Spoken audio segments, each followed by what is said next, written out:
A 23-year-old woman has been charged months after a child suffocated to death.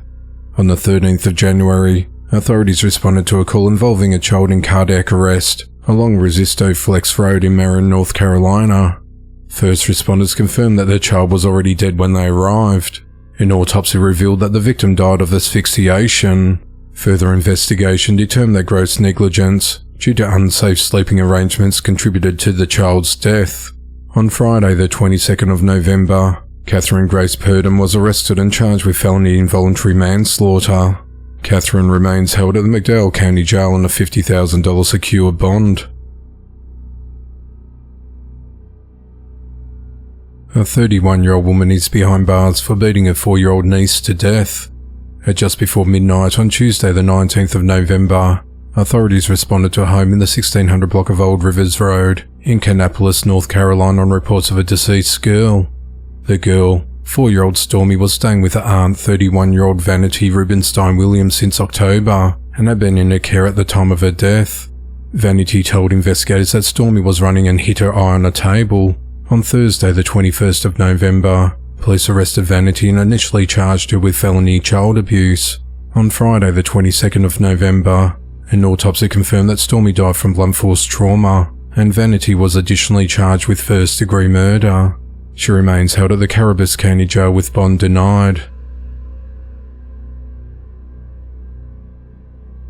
A man is behind bars after he fatally shot his teenage stepson because he would not do his chores.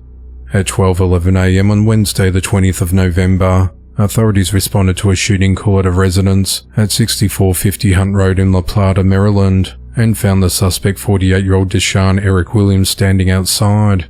Officers went into the home and found 15-year-old Michael Edward Clemons unconscious and not breathing with a gunshot wound. Officers attempted CPR until medics arrived. However, he was pronounced dead at the scene.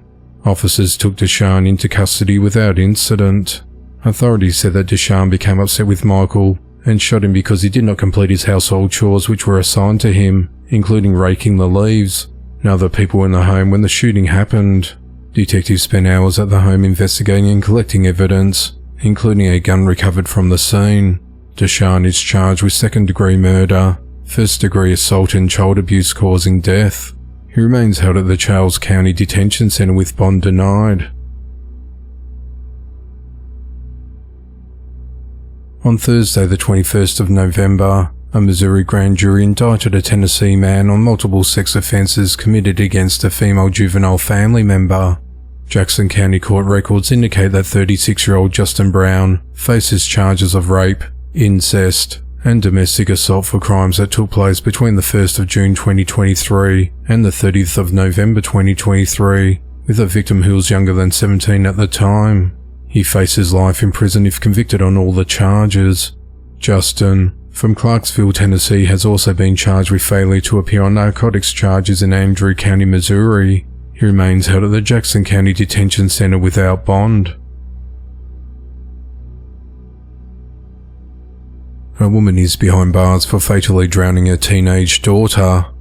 On the morning of Wednesday, the 20th of November, authorities responded to a home at 1148 Camburn Drive in Kissimmee, Florida, on reports of an active disturbance. When deputies arrived, they located the suspect, 35-year-old Kelsey Glover, chasing and trying to strike a roommate with a hammer. Deputies wrestled it from her hands and took her into custody. The roommate said that Kelsey's 14-year-old daughter Giselle Glover was unresponsive in the upstairs bathroom. She said that Kelsey put her in the bathtub and held her by the hair and pushed her head under the water. The roommate said that she was able to get Giselle out of the bathtub and attempted to resuscitate her, but Kelsey stopped her and pushed her out of the bathroom before arming herself with a hammer. Kelsey then proceeded to attack and chase her with a hammer before she called 911. Giselle was transported to a hospital, where she was pronounced dead. The roommate told detectives that Kelsey took Giselle off her insulin, which made her very ill.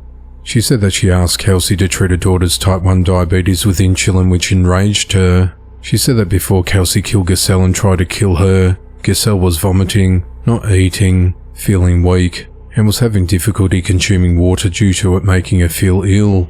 An autopsy determined Giselle's cause of death was drowning, and her death was ruled a homicide. Kelsey's charged with first-degree murder, aggravated assault with a deadly weapon and battery. She remains out of the Osceola County Jail with bond denied. The motive of the killing is unclear, as the investigation into the matter continues.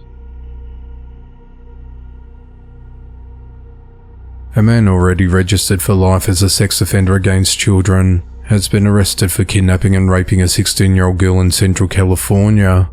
On the 9th of November, 35-year-old Edgar Perez Medina of Livingston, California, posed as an 18-year-old man on social media and began talking with the girl and made plans to meet her at a location near her home in South Stanislaus County the next day.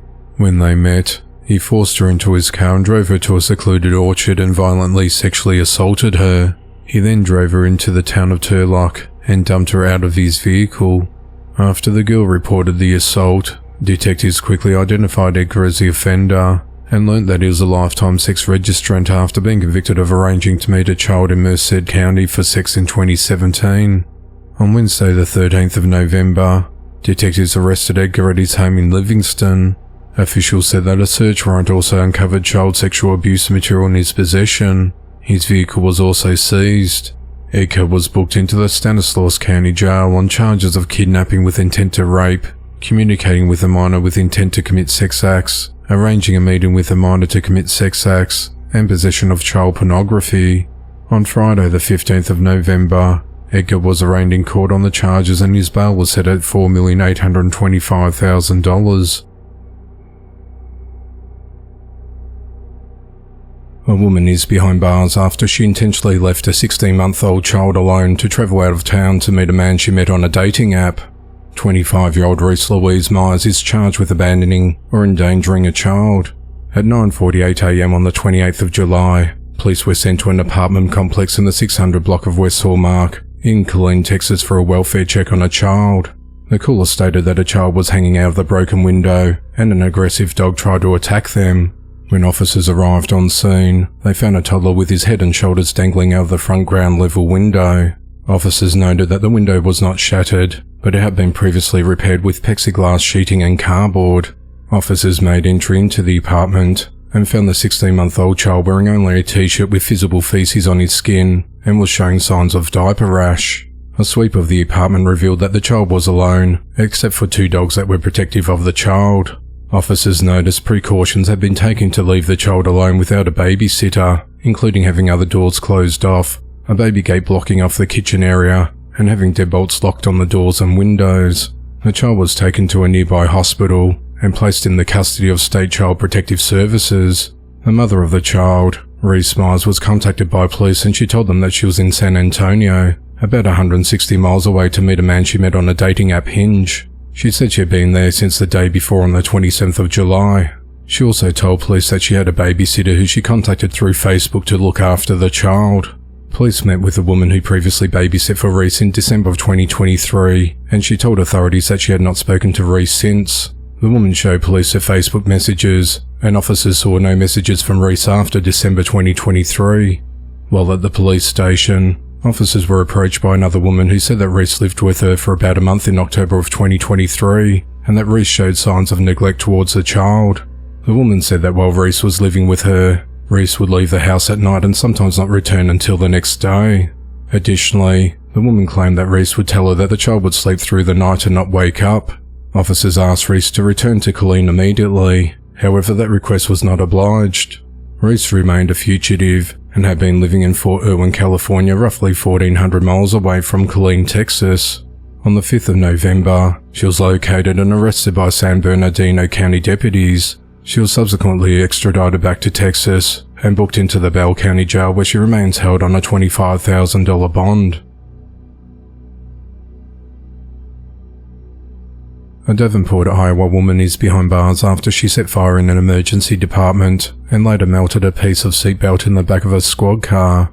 28-year-old Marissa Padavich is charged with first-degree arson and interference with official acts. At around 3:15 a.m. on Sunday the 17th of November, Davenport Fire and Police Departments arrived at Mercy One Genesis East Medical Center for a person who set a box on fire in the emergency department.